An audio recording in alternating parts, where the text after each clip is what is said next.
지금으로부터 약 3000년 전 이스라엘 산지에 라마다임 소빔이라는 작은 마을이 있었어요. 이름이 참 길죠. 거기에 엘가나라는 남자가 살고 있었는데 그에게는 2명의 아내가 있었어요.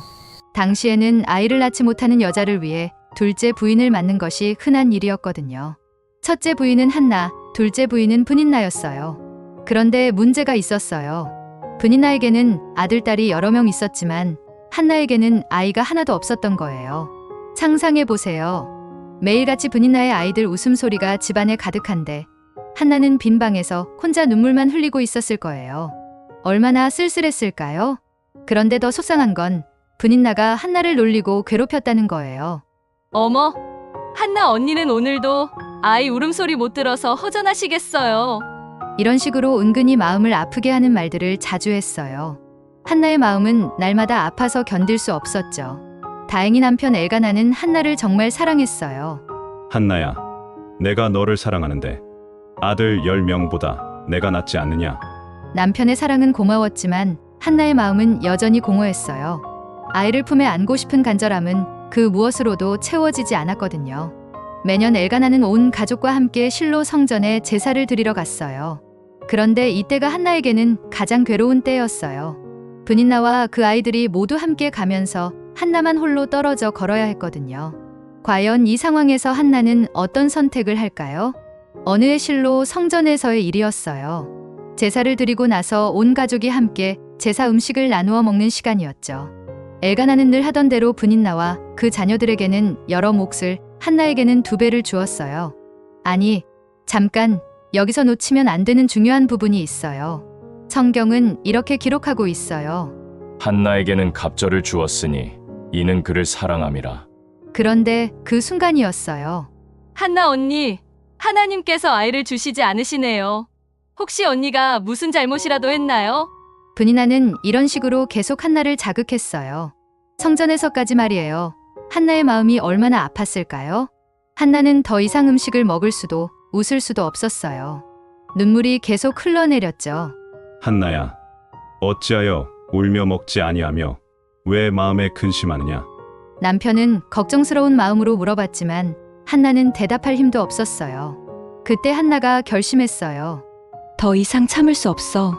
하나님께 직접 가서 간절히 구해보자. 순간 식사하던 자리가 조용해졌어요. 한나가 갑자기 일어서서 성전 쪽으로 향했거든요. 사람들은 모두 궁금한 눈빛으로 한나를 바라봤죠. 한나는 성전 문설주 옆에 무릎을 꿇고 앉았어요.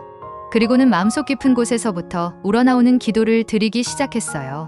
만군의 여호와여, 만일 주의 여종의 고통을 돌보시고 저를 기억하시고 잊지 마시고 아들을 주시면 제가 그를 평생 여호와께 바치겠나이다. 한나의 기도는 입술로만 중얼거리는 기도였어요. 소리는 들리지 않았지만 입술만 움직이고 있었죠.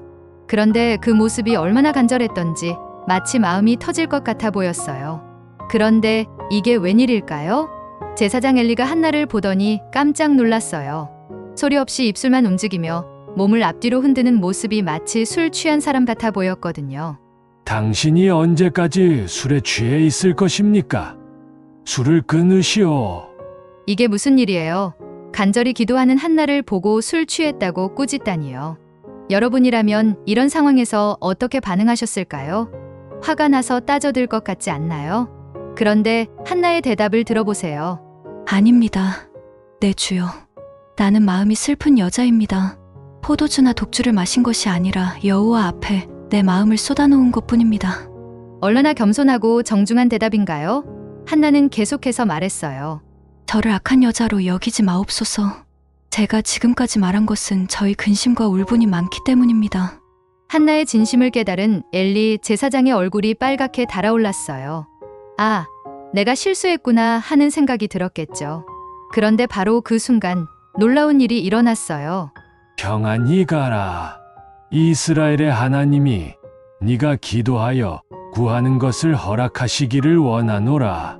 이건 그냥 위로의 말이 아니었어요. 하나님의 종 엘리가 하나님의 뜻을 전해준 예언이었어요. 한나의 얼굴이 확 달라졌어요. 당신의 여종이 당신께 은혜를 입기를 원합니다. 한나는 그 자리에서 일어나 음식을 먹었어요.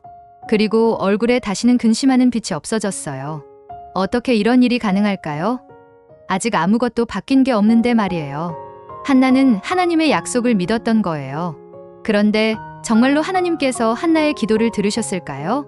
집으로 돌아간 지 얼마 되지 않아서 정말로 한나가 임신을 했어요. 상상해 보세요. 그동안 비어있던 한나의 품에 드디어 새 생명이 자라나기 시작한 거예요. 한나의 기쁨이 얼마나 컸을까요? 몇 달이 지나자 한나의 배가 점점 불러왔어요. 분인나도 더 이상 한나를 놀릴 수 없었죠. 드디어 아들이 태어났어요. 한나는 그 아이의 이름을 사무엘이라고 지었어요. 하나님께 구하여 얻었다는 뜻이에요. 한나는 매일매일 작은 사무엘을 품에 안고 노래를 불러줬어요. 얼마나 행복했을까요? 그런데 여러분, 한나가 성전에서 무슨 약속을 했는지 기억나시나요? 바로 그거예요. 아들을 주시면 평생 하나님께 바치겠다고 했죠. 시간이 흘러 사무엘이 젖을 때자 한나는 정말로 약속을 지키기로 결심했어요. 한나, 정말로 사무엘을 성전에 보낼 거요. 네, 제가 하나님께 약속드린 것을 지켜야 해요. 한나는 어린 사무엘의 손을 잡고 실로 성전으로 향했어요. 마음이 아프지 않았을까요? 아니에요. 한나의 마음은 기쁨으로 가득했어요. 하나님께서 들어주신 기도에 대한 감사가 넘쳐났거든요. 성전에 도착한 한나는 엘리 제사장 앞에 섰어요. 제가 여기 서서 당신께 기도하던 여자입니다. 이 아이를 위하여 내가 기도하였더니 여호와께서 내가 구하여 기원한 것을 허락하셨습니다. 그러므로 나도 그를 여호와께 바치나이다. 그리고 한나는 그 자리에서 아름다운 노래로 하나님께 감사드렸어요. 그 노래 중에 이런 구절이 있어요. 나의 마음이 여호와로 말미암아 즐거워하며 내 뿔이 여호와로 말미암아 높아졌으니 내가 원수들을 향하여 입을 크게 열었음은 주의 구원으로 말미암아 기뻐함이니이다. 여러분, 한나의 이야기에서 가장 놀라운 건 뭘까요? 한나는 아이를 달라고 기도했지만 정작 아이를 얻고 나서는 기꺼이 하나님께 바쳤어요. 이상하지 않나요? 아니에요. 한나는 깨달았던 거예요. 진짜 기쁨은 받는 데 있는 게 아니라 하나님을 믿고 의지하는 데 있다는 것을 말이에요. 그 후 하나님께서는 한나에게 사무엘 외에도 더 많은 아들, 딸을 주셨어요. 그리고 사무엘은 이스라엘의 위대한 선지자가 되어 하나님의 일을 훌륭히 감당했답니다. 여러분도 간절히 원하는 게 있나요? 한나처럼 하나님께 정말 솔직하게 기도해 보세요. 그리고 하나님께서 가장 좋은 때에 가장 좋은 방법으로 응답해 주실 거라고 믿어보세요. 한나의 이야기는 여기서 끝나지만 여러분의 기도 이야기는 지금부터 시작될 수도 있어요.